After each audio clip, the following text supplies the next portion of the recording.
Hello, I'm Professor Brian Boucher. Welcome back.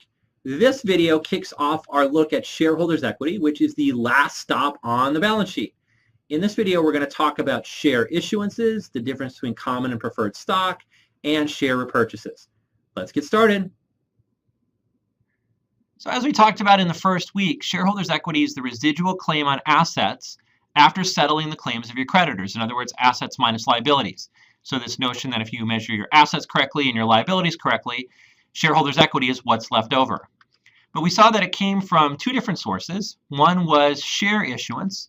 So you could have contributed capital where you go out and raise funds through common stock or preferred stock. And then we'll introduce this concept of treasury stock, which are repurchase shares, shares that the company buys back that may be reissued to the public at any point. And then stockholders' equity or shareholders' equity can come due to operations. So we have retained earnings, which we've talked about a lot in the course, where we have your beginning retained earnings goes up by net income, goes down when you pay dividends, and that gives you the ending retained earnings. So retained earnings is literally net income that you have retained that you've not paid out as dividends. And then we talked about briefly accumulated other comprehensive income. This functions sort of like retained earnings, except for its items that bypass the income statement.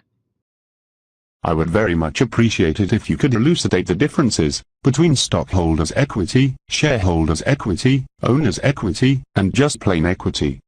I have been avidly watching the videos these past weeks, and I have heard mention of each of these terms.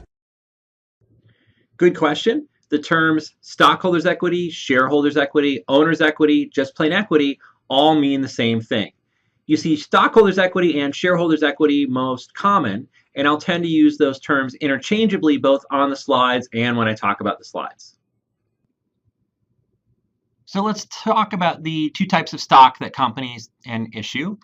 So there's preferred stock, which is between debt holders and common stocks in claims on assets. So what that means is if there was a bankruptcy, the company had to liquidate all its assets to give to its creditors and owners.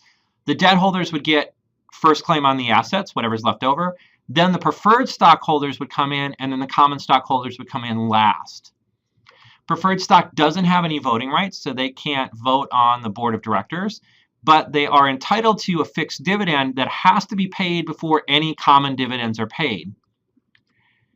And it oftentimes has some kind of feature like it's callable or convertible or redeemable.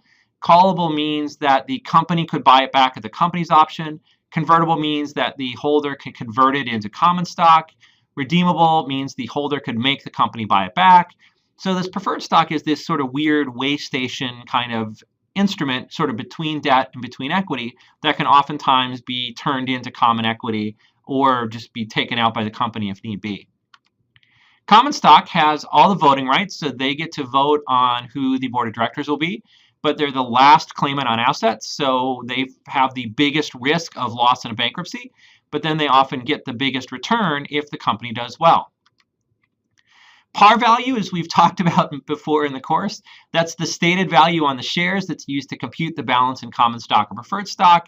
Historically, par value had a meaning, but nowadays it's somewhat arbitrary. And it's really just there to give accountants an extra thing to teach.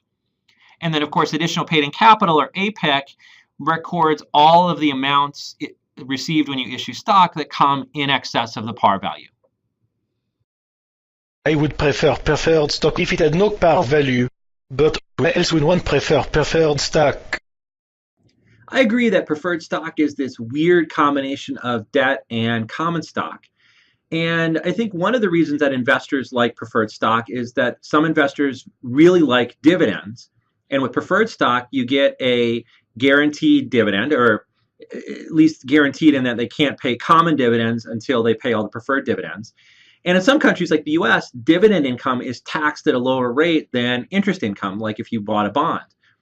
Also, preferred stock is like a way to get your feet wet or dip your toe in the water with a company, where because of these call features and redeemable features, you can go in to get preferred stock. You take a little bit more risk than a bond, but you have the option oftentimes to convert that to common stock if you think the company's doing well. And if you don't think the company's doing well, then you can basically redeem it and get out of the company fairly easily. So it's a way to sort of get into the company's equity without diving in full, taking the full risks of common stock. There's some key terminology that we have to keep track of when we're looking at contributed capital like common stock and preferred stock. First term is shares authorized. These are the total number of shares that the firm could issue. This is often determined in the corporate charter or by the board of directors, and it doesn't mean a lot. It just means that the management could go out and issue new shares up to this limit, and then they'd have to go and try to get permission to issue more shares. A more important number is shares issued. These are the number of shares that have been sold to the public at one point or another. And when you look at the balance in common stock par, it's based on this amount. So if you took par value times the number of shares issued, it should equal the balance in common stock par. Another key term is shares outstanding. These are the number of shares that are currently held by the public. How can that be different than shares issued? Well, it's because companies buy back their stocks in these treasury shares. So shares outstanding equals the shares issued minus the treasury shares, minus the shares the company has bought back over time. The dividend payments and numbers like earnings per share are based on this amount. So dividends are paid to shares outstanding. And when you see earnings per share reported, which we'll talk about later, that's based on the shares outstanding. Seriously? Are you just going to define terms this whole video? I could just read Wikipedia if that is the case. How about adding some value by doing an extended example? Good point. Enough definition of terminology. Let's dive in and do an example. So let's start the example. So first of all, we've got on January 14th, 2012, Stack Incorporated issues 10,000 shares of no par preferred stock for proceeds of $7 per share. The preferred stock specifies cumulative $1 annual dividends per share. So let's try to do the journal entry to record issuing the stock, and I'll go ahead and throw up the pause sign so you can try to do this one.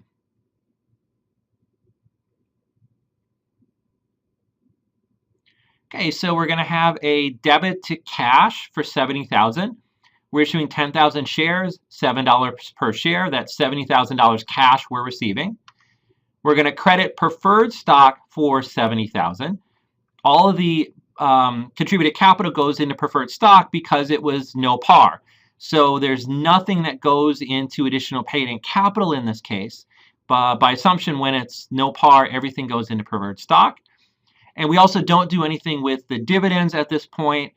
We don't do anything until the dividends are declared, which they will be later as we go through the example.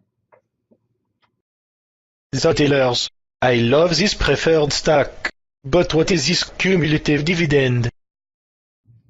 The cumulative dividend is basically a promise by the company that if they're going to pay any dividends at all, preferred stockholders are definitely going to get their $1 per year. So where this would come into play is, let's say a company got into a cash crunch. They couldn't pay dividends, so they skip preferred dividends for a year. They owe those preferred dividend shareholders at least $1 per share. Now let's say they couldn't pay the next year. Now they owe those preferred stockholders $2 of dividends.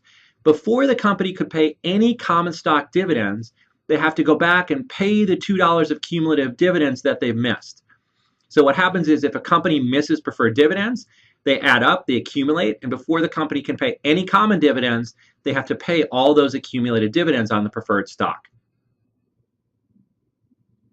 Now let's take a look at the example where we're going to raise common stock, which is, of course, a review of what we did much earlier in the course.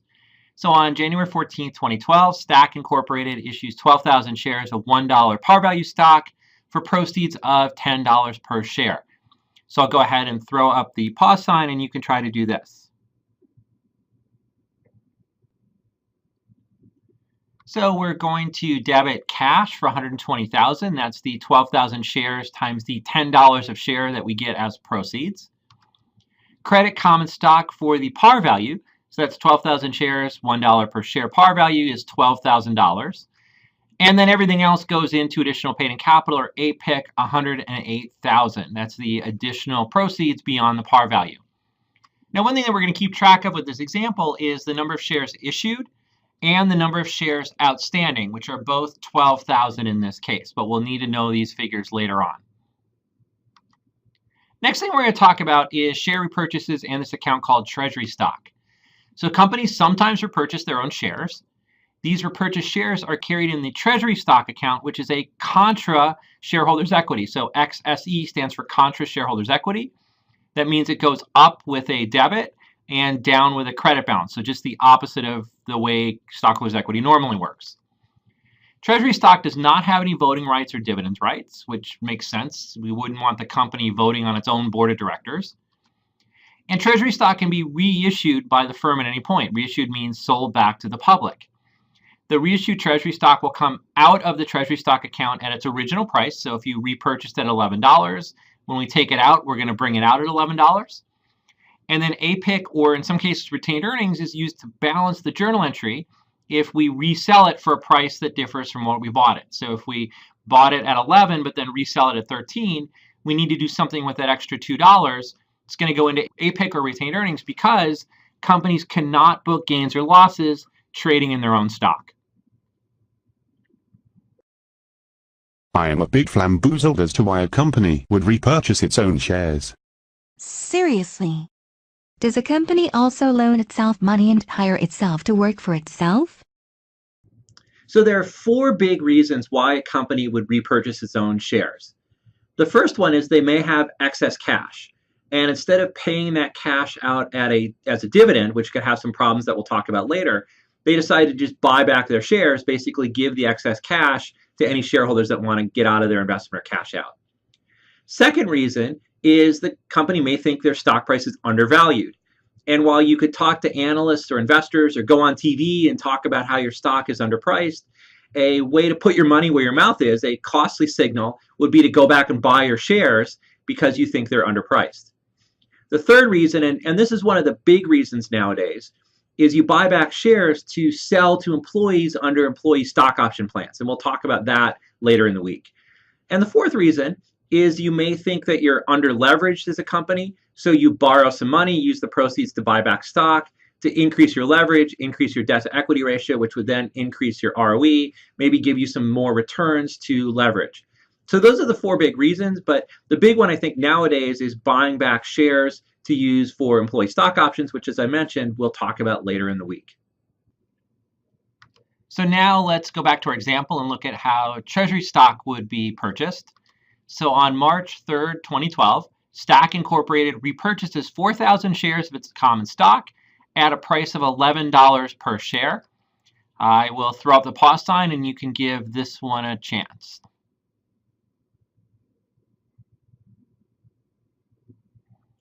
Okay, so we're paying cash $44,000. So I have a credit to cash $44,000. That's 4,000 shares times $11 per share.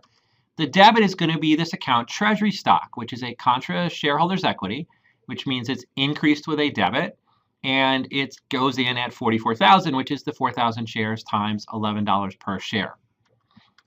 Now, this doesn't affect our number of shares issued, which stay at 12,000.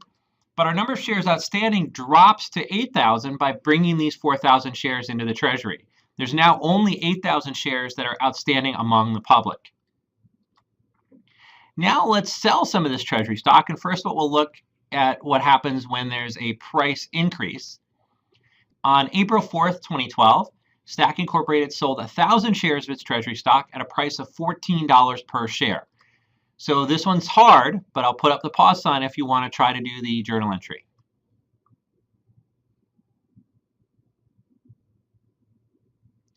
So we want to debit cash for $14,000 because we're receiving $14,000 cash. That's 1,000 shares at $14 per share.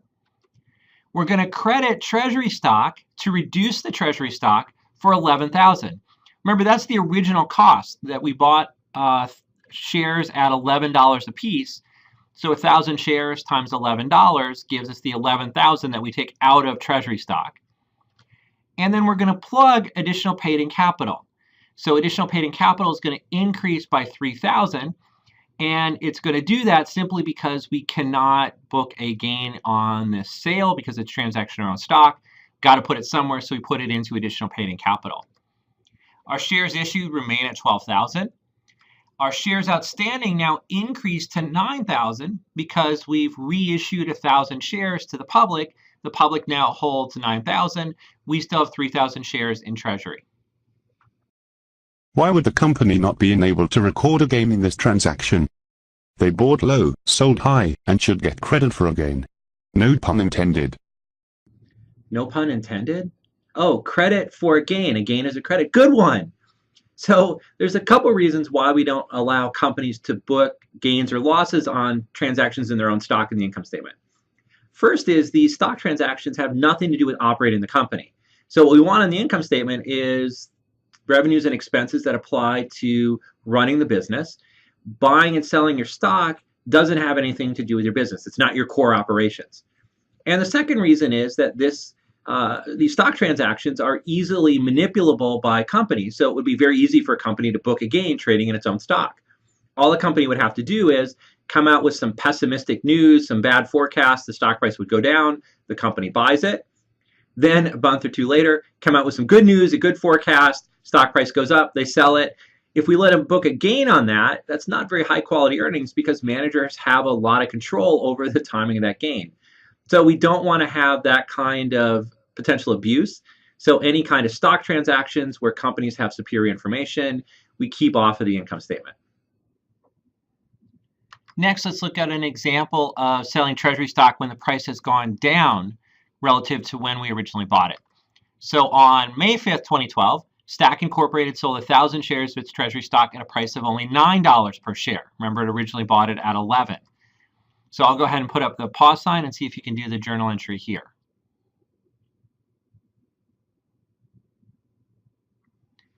So in the journal entry, we debit cash for $9,000 because we're receiving $9 per share for 1,000 shares, so that's 9,000 cash.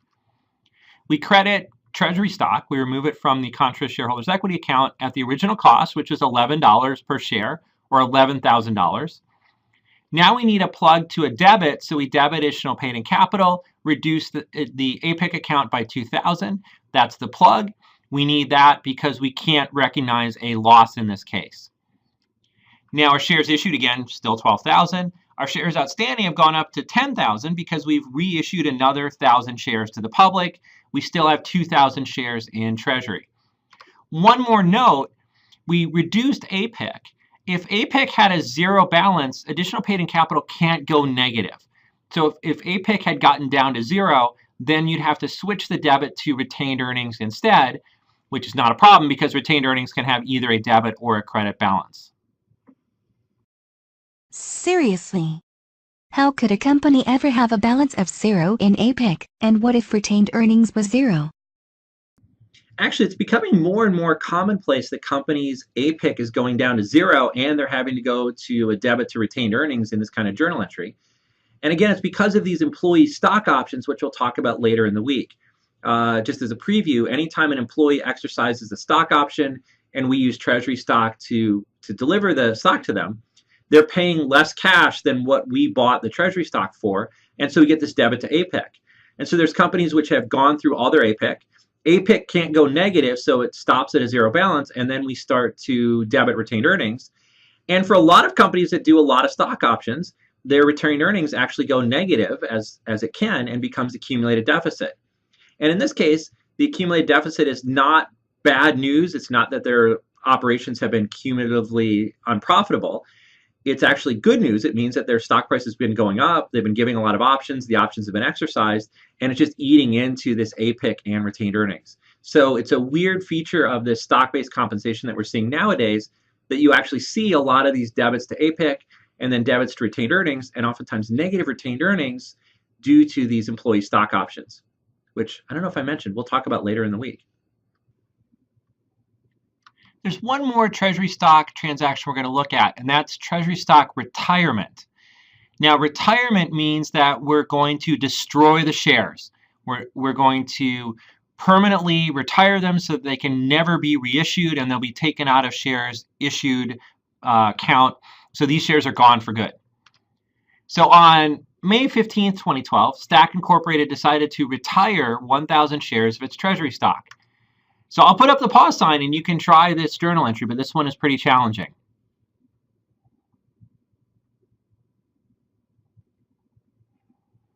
So the journal entry, we'll start with the credit to treasury stock. So we're taking that 1,000 shares of treasury stock, we're taking it out of the account at its original cost, which again is the $11 times 1,000 shares.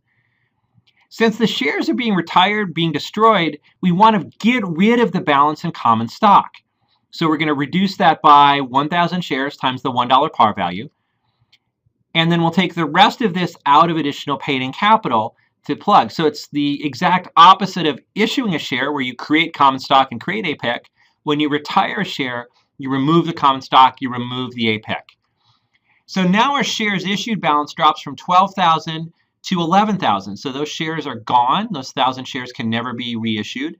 And what it's going to happen is now our balance in common stock par is going to be $11,000, the 11,000 shares issued times $1 par value. Our shares outstanding are not affected because this transaction didn't affect the amount of shares held by the public. So we have 11,000 shares issued, 1,000 shares still left in treasury after we destroyed this 1,000, which means that we still have 10,000 shares outstanding. Goodbye common stock. Goodbye par value. I love this retirement transaction, but why do it? Yeah, the stock retirement transaction is not that common. Most of the time when companies buy back their own treasury stock, they intend to either reissue it or they hold on to it so they have the option to reissue it, sell it back to the market at some point. The only time I've actually seen this retirement transaction practice is when there's some kind of hostile battle between management and shareholders, or where management's trying to take over the company. And so they're buying back shares to try to prevent them from falling into the wrong hands or increase their own ownership. And they basically destroy the shares to make it more costly to have them reissued later. But other than these really hostile battles, I haven't seen that many instances where companies retire their stock. But just because it doesn't happen that often in the real world doesn't mean that I can't show you the journal entry, so at least you know it in case you ever run into it. That's not the most compelling motivation to keep watching these videos, to continue to learn things that don't actually happen in the real world. Well, don't worry. In the next video, we're going to talk about retained earnings, which will get us into dividends, both cash and stock splits, and a little bit of AOCI. So I promise you the stuff in the next video will all be relevant to what happens in the real world. I'll see you then. See you next video.